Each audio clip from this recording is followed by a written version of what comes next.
Esse vídeo é um extrato da live que fizemos dia 16 de agosto de 22, eu e Valéria Ribeiro. Nos dias de hoje, as técnicas de yoga estão bem divulgadas e são conhecidas por muitos. Portanto, hoje o que interessa, o que diferencia um professor de yoga não é o seu conhecimento, e sim sua compaixão. Nesse particular, Valéria se destaca. Valéria tem um coração gigantesco, transbordando, regurgitando amor e compaixão pelos irmãozinhos e irmãzinhas, nossos companheiros de viagem nessa nave chamada Terra. É uma enorme alegria para mim compartilhar da amizade de uma pessoa tão especial. Igor, boa noite, paz e luz, namastê. Boa noite, boa noite. Boa noite, seja muito bem-vindo. Igor, e eu já vou começar te apresentando para as pessoas. Gente, pois é, hoje nós vamos conversar com o professor Igor do Yogis Urbanos, um curso lindo, maravilhoso, que tem uma fundamentação na literatura clássica, milenar, ancestral do yoga. O professor Igor também estuda filosofia, não só a filosofia yoga. Também gosta de estudar geopolítica, também foi, eu acho que essas coisas nunca deixam de ser, né? Esportista do Asa Delta. E eu acho isso muito interessante, as pessoas que têm uma trajetória no esporte, eu acho que elas trazem uma experiência de vida, um modo tão particular de mergulhar na filosofia ou na espiritualidade, ou seja lá no que for, né? Eu acho que é uma experiência que contribui. É musicista, gente, lembrei. Pronto, acabou. Vou parar de apresentar o Igor, senão vai acabar a live e assim não vai dar. Além de falar um pouquinho sobre você, Igor, eu queria explicar que hoje a gente pretende dar um foco em conhecer melhor o curso Yogis Urbanos, que, como eu ia dizendo, né, tem trazido contribuições maravilhosas para a minha vida de várias pessoas. Eu mesma conheço essas pessoas, muitas dessas pessoas já vieram aqui conversar conosco. Então agora eu gostaria de te entregar a palavra, pedir para você complementar aquilo que você gostaria na apresentação e já contar pra gente, antes de falar do Yogis Urbanos, já ir falando um pouquinho pra gente, por que yoga? Como é que foi? Como é que você pousou aí no yoga? Pode ser? Sim, mas eu queria te apresentar também, porque você me apresentou, eu vou te apresentar. A Valéria é uma menina, uma guerreira na vida, uma lutadora, que a gente se encontrou no yoga, uma professora de Hatha Yoga dedicadíssima, uma pedagoga super competente na parte acadêmica, mas o mais importante não é isso.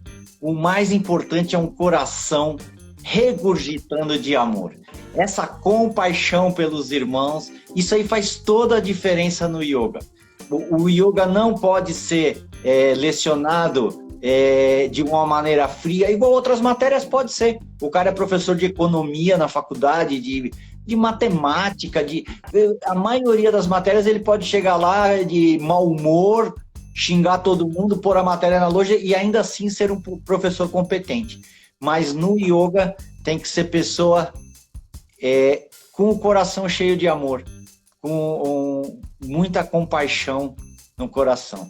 E essa aí é nossa irmãzinha Valéria. Nossa irmãzinha Valéria, regurgitando de amor. Seu coração, né, Igor? Seu coração. O Bhakti Yoga é basicamente o yoga de amor. O amor pela divindade, a melhor maneira de você demonstrar amor, porque ele geralmente traduz Bhakti Yoga como yoga de devoção, né? Mas a melhor forma de você demonstrar amor pela divindade é dando amor para os seus filhos, não é? Eu cheguei no yoga num momento de grande aflição na minha vida. Eu estudava muito filosofia ocidental, e eu não encontrava na filosofia ocidental uma resposta para as coisas. E eu, na minha arrogância de jovem, eu pensei assim, vou estudar todas essas filosofias, dos pré-socráticos a Bertrand Russell, Spinoza, Hegel, e daí eu vou construir uma escola de filosofia que resolva tudo isso. Eu dava aula de filosofia na faculdade de Direito. E eu percebi também que dando aula, a gente aprende muito mais do que ensina. Você que é professora sabe disso, né, Valéria? A gente dando aula, você tem que se preparar para a aula, você tem que expor de uma... E também deve ter um lance kármico nisso aí. Dando aula, a gente aprende. Então, eu fui dar aula na faculdade de filosofia com esse objetivo arrogante, audacioso, de eu vou resolver, porque a filosofia ocidental não resolvia as questões e as dúvidas que eu tinha.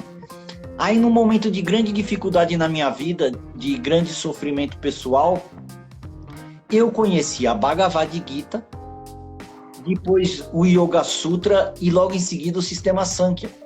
Falei, eu não preciso mais me matar para resolver os problemas de filosofia. Está tudo resolvido. A sabedoria sagrada da Índia resolve. E mais do que isso, não é uma filosofia árida que nem a filosofia ocidental. É uma filosofia lubrificada de amor. O yoga é a filosofia com amor. Por isso que eu me dedico muito ao Jnana Yoga. O Yogis Urbanos é um curso de Jnana Yoga, que vai auxiliar quem trabalha com Hatha Yoga, quem trabalha dando ênfase no Bhakti Yoga, mas é basicamente Jnana Yoga, que é a parte filosófica, mental do yoga. É um mundo, né? O yoga é um mundo. Tem o Raja Yoga, que é esse domínio da mente através da meditação, que o livro principal é o Yoga Sutra, que dá o roteiro para se você seguir aqueles passos do Yoga Sutra, os 8 passos que o Patanjali, porque o Patanjali reduziu num livro o yoga antigo, não foi ele que inventou aquilo, ele compilou o yoga antigo. Aquilo ali é testado e aprovado, tem milênios, no mínimo 2.500 anos, talvez bem mais. Então, não é assim, eu sei de mais de 20 pessoas, sei de 150 pessoas, sei de 1.200 pessoas. Não, é milênios, Valéria. É milênios. Então ali dá certo aquilo. Que está no e-book dos itens principais, por exemplo, Karma Yoga. É preciso a gente praticar Karma Yoga, diminuir o peso do karma, porque enquanto o karma está te oferecendo obstáculos, que a gente chama do destino... Fala. Não paro de falar que não é louco aqui. Tá bom. Pois eu não sei, sabe? Isso é uma coisa interessante que eu tive oportunidade de conversar com você outras vezes, que o Karma Yoga, quando você fala de Karma Yoga, você precisa pressupor, já está pressuposto nesse conceito, a ideia, por exemplo, de reencarnação. Sim. E eu digo isso, não é para dizer para ninguém, jamais, nunca, que tenha que acreditar nisso, não é nada disso, mas no sentido assim, de que o curso Yogis Urbanos, ele está amparado nessa literatura, então ele vai seguir esse raciocínio, e você ter essa ideia de que se isso é pressuposto ou não, eu acho que faz a diferença para você compreender o que quer dizer. Se você lê a Bhagavad Gita é um dos principais livros de yoga.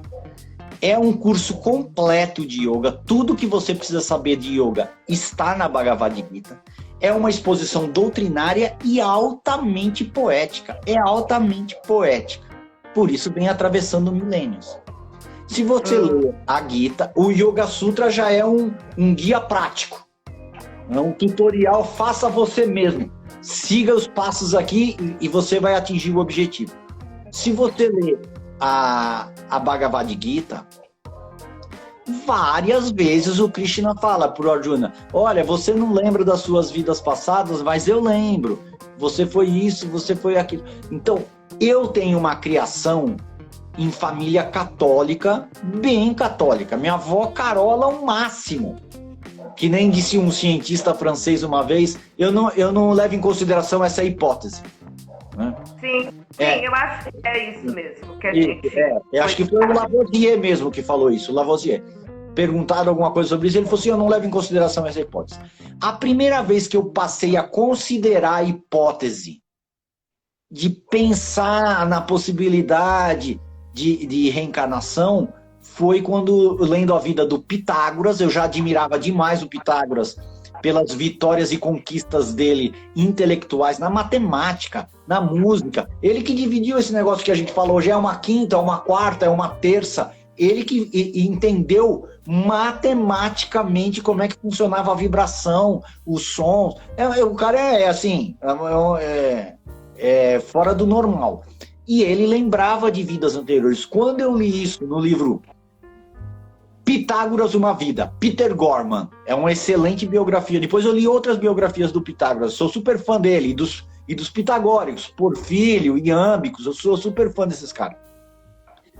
Quando eu vi que ele acreditava e lembrava de vidas anteriores, eu passei a considerar a hipótese. Mas depois, estudando yoga, hoje eu tenho essa convicção. Só que é o seguinte, no Raja Yoga, o Ashtanga Yoga, o yoga do Patanjali, você não precisa acreditar em nada. Você não precisa acreditar nem na existência de Deus. É o Yoga Nirshivara. É uma corrente de yoga.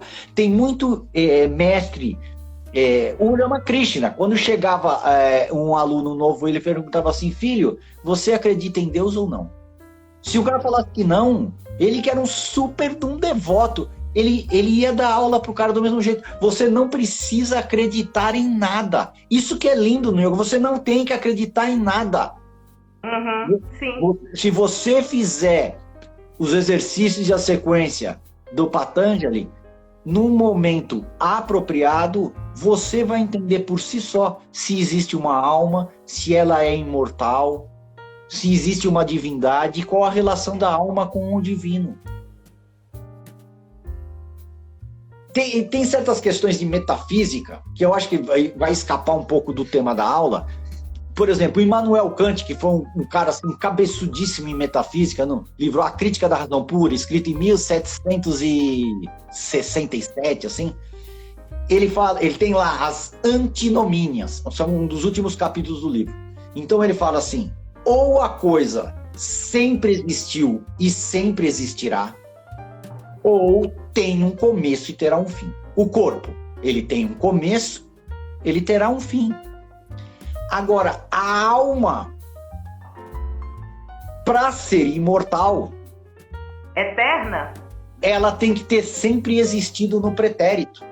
Não é possível a alma nascer com um corpo e depois se tornar imortal e ir para o céu. Eu não quero entrar nessas questões técnicas de metafísica, mas isso é demonstrado matematicamente. Quem tiver a paciência de ler as antinomínias do Immanuel Kant vai entender. Então, se nós temos uma alma imortal eterna, ela sempre existiu. Se habitou um corpo, aí já é uma outra discussão.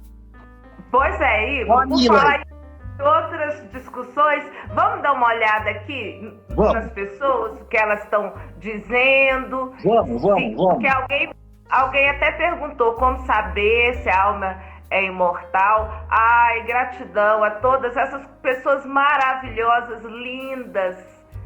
Como saber se a alma existe? É a pergunta que nós temos aqui. Você quer falar alguma coisa sobre isso?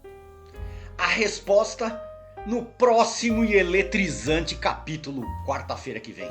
Gente, nós dividimos a live de 1 hora em 4 etapas para não ficar cansativo e chato de assistir. Esperamos por vocês na quarta-feira que vem.